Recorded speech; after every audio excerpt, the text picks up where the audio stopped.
My name is Rasha Moumneh, and I will be speaking on behalf of the Lebanese LGBT rights organization, Helem.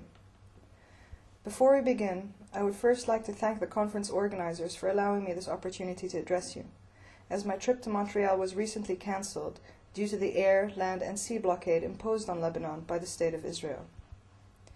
As we speak, over 300 civilians have been killed in Lebanon, and by conservative estimates, 600,000 are internally displaced as a direct result of Israel's criminal destruction of their homes.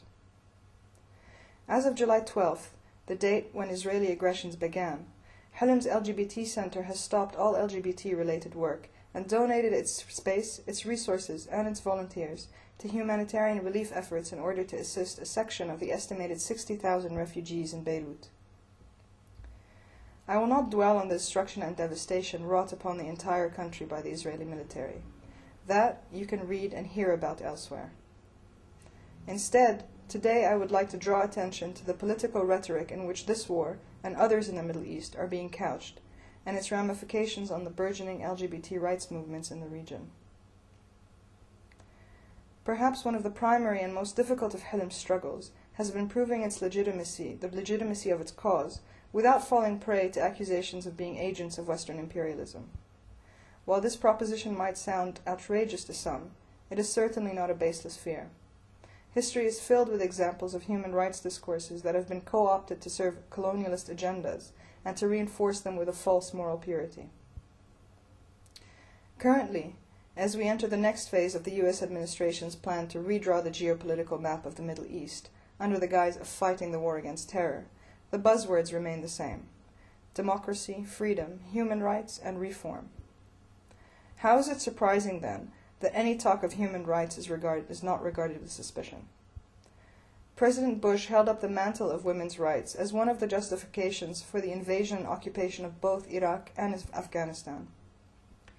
Israel continuously promotes itself as a safe haven for sexual minorities, using their tolerance as proof that they are a more civilized people than their Arab neighbors, occupied and otherwise.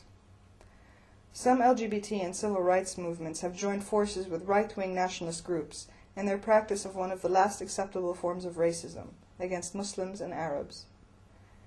In the other corner, morally bankrupt autocratic fundamentalist regimes continue to stifle and repress all voices calling for social and political change, offering excuses of cultural authenticity, tradition and morality, and even national security for their practice of authoritarianism.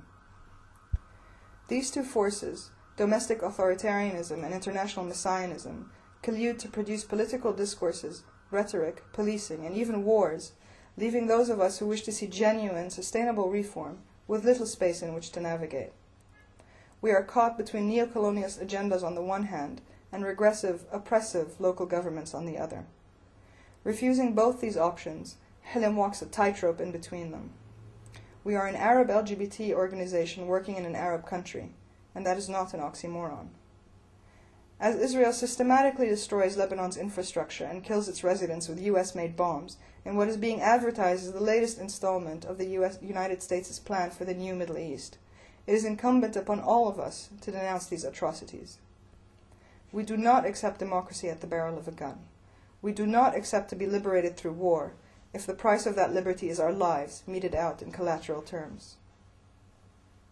The international LGBT community should not shun its brothers and sisters in Palestine and Lebanon, especially not now, when both Lebanon and the Gaza Strip are being decimated by Israel.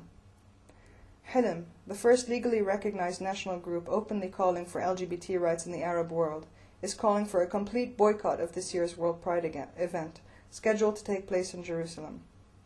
We should not be calling for one particular type of freedom in a country that systematically denies all types of freedom to its neighbors. In Beirut, Helem will continue to work towards LGBT rights.